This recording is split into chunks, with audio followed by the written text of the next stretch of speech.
Olá, previsionista! Esse é o último vídeo da nossa série sobre a nova NR1. Não deixe de ver todo o nosso conteúdo sobre esse tema que fizemos com muito carinho. E não esquece de se inscrever no nosso canal e ativar as notificações.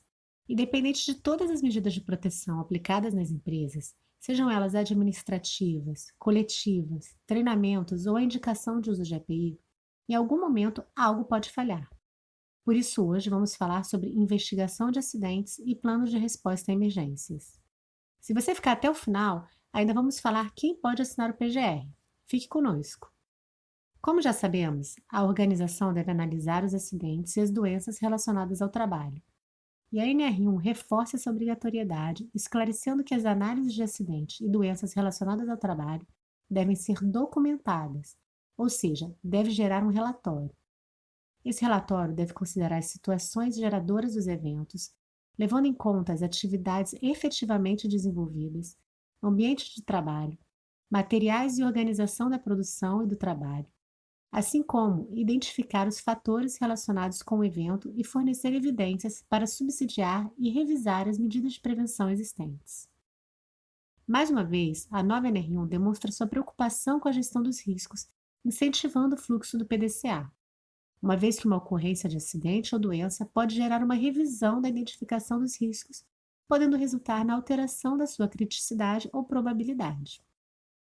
A análise de acidente é uma ferramenta importante para se identificar as fragilidades. Como falamos no nosso último vídeo, os acidentes não devem ser justificados como atos inseguros. Se o empregado não seguir uma regra de segurança, é muito provável que não tenha sido treinado de maneira eficaz ou não foi cobrado no seu dia a dia quanto ao atendimento aos procedimentos da empresa. Ou até mesmo tentou resolver problemas existentes da sua maneira, alterando o processo de trabalho, por exemplo. Mas a causa não foi o seu comportamento, e sim o modo de processo de trabalho existente. Por isso, a causa deve ser identificada e solucionada. O comportamento é consequência de falhas no sistema, e não causa do acidente. Atualmente, a grande maioria das CATs são de acidentes, mas não se pode esquecer das doenças identificadas e caracterizadas. Segundo pesquisa da OIT, Organização Internacional do Trabalho, 84% dos afastamentos do trabalhador são causados por doenças do trabalho. A NR1 exige que todo trabalhador, ao ser admitido ou quando mudar de função que implique em alteração de risco, deve receber informações sobre os procedimentos a serem adotados em situações de emergência. Se um trabalhador estava trabalhando em setores administrativos e for transferido para uma área de produtos inflamáveis, por exemplo, ele deve saber sobre os riscos desses produtos e o que fazer em caso de incêndio ou vazamento.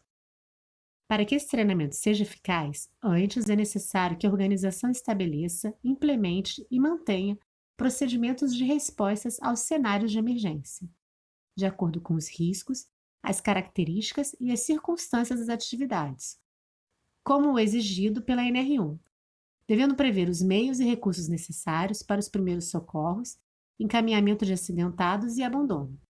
Lembrando que recursos não são somente os financeiros, são os materiais, equipamentos, recursos humanos, treinamentos necessários para combate e um princípio de incêndio ou primeiros socorros, ou até mesmo necessidade de profissionais da área de saúde ou bombeiros civis nas instalações.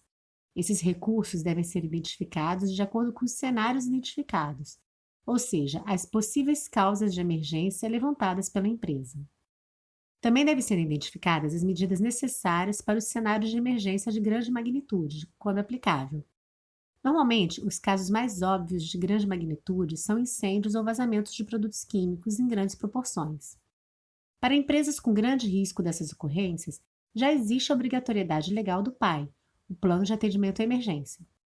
Estas devem apenas revisar se o seu plano está de acordo com o exigido na nova NR1.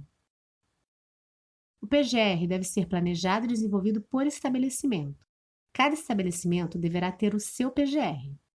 A definição de estabelecimento na NR1 é bem ampla, sendo local privado ou público, edificado ou não, móvel ou imóvel, próprio ou de terceiros, onde a empresa ou a organização exerce suas atividades em caráter temporário ou permanente. Uma frente de trabalho, por exemplo, mesmo não sendo uma edificação, está incluída nessa definição, uma vez que possui empregados exercendo atividades. A critério da organização, o PGR pode ser implementado por unidade operacional, setor ou atividade. A empresa pode optar se avaliar que dessa forma será mais cômoda em separar o seu gerenciamento de riscos por processos ou setores. Pode escolher separar apenas uma atividade mais crítica ou todas, conforme julgar mais eficaz. Mas o que a NR considera organização? Trata-se de pessoa ou grupo de pessoas com suas próprias funções, com responsabilidades, autoridades e relações para alcançar seus objetivos. Inclui, mas não é limitado, a empregador, tomador de serviço, empresa, empreendedor individual, produtor rural, companhia, corporação, firma, autoridade, parceria, organização de caridade ou instituição, ou parte ou combinação desses, seja incorporada ou não, pública ou privada. Ou seja, todas essas instituições devem possuir PGR. O microempreendedor individual, MEI, está dispensado de elaborar o PGR. A dispensa da obrigação de elaborar o PGR não alcança a organização contratante do MEI, que deverá incluí-lo nas suas ações de prevenção e no seu PGR, quando este atuar em suas dependências ou local previamente convencionado em contrato. A microempresa, ME, e empresa de pequeno porte, EPP, grau de risco 1 e 2, conforme a classificação da NR4, que no levantamento preliminar de perigos não identificarem exposições ocupacionais a agentes físicos, químicos e biológicos, em conformidade com a NR9, também ficam dispensadas da elaboração do PGR. A dispensa de obrigação de elaboração do PGR não afasta a obrigação do cumprimento por parte do MEI, ME e EPP das demais disposições previstas em NRs. Como prometi, agora vou falar quem pode assinar o PGR. Mas antes, não deixe de curtir e compartilhar nosso conteúdo para que possamos continuar produzindo com qualidade para vocês. A nova NR1 fala que a responsabilidade pela elaboração do PGR é da organização. Os documentos integrantes do PGR devem ser elaborados sob a responsabilidade da organização, respeitado o disposto nas demais normas regulamentadoras, datados e assinados. A organização pode delegar a outros profissionais que executem o desenvolvimento do PGR. Não há exigência na norma de formação específica, muito menos de ART para o PGR. Mas claro que o responsável pelo PGR deve ter conhecimento da área de SST, para que seu resultado seja eficaz. Muitas dúvidas têm surgido quanto à possibilidade do técnico de segurança do trabalho assinar o PGR. E não há problema algum. O ideal seria que a diretoria ou alta administração assinasse, já que são os responsáveis em garantir os recursos necessários. Mas a norma não apresenta essa obrigação, desde que o técnico ou qualquer outro profissional seja delegado pela organização. Apesar do PGR poder conter outros documentos, como os exigidos na NR10 ou NR13, e para esses e outras NRs continuar valendo a exigência de profissional legalmente habilitado, nada impede que um técnico assine o PGR e anexe esses documentos feitos pelos profissionais exigidos. Como já falamos ao longo da nossa série, o PGR terá anexado a ele vários documentos exigidos pelas demais NRs, e não há como o mesmo profissional assinar todos eles. Acesse na descrição nosso material de apoio e comente aqui embaixo quais dúvidas ainda persistem para podermos te ajudar. Nossa série sobre a nova NR1 chegou ao fim, mas claro que não vamos parar de falar sobre GRO aqui no nosso canal. Nos encontramos no próximo vídeo. Até mais!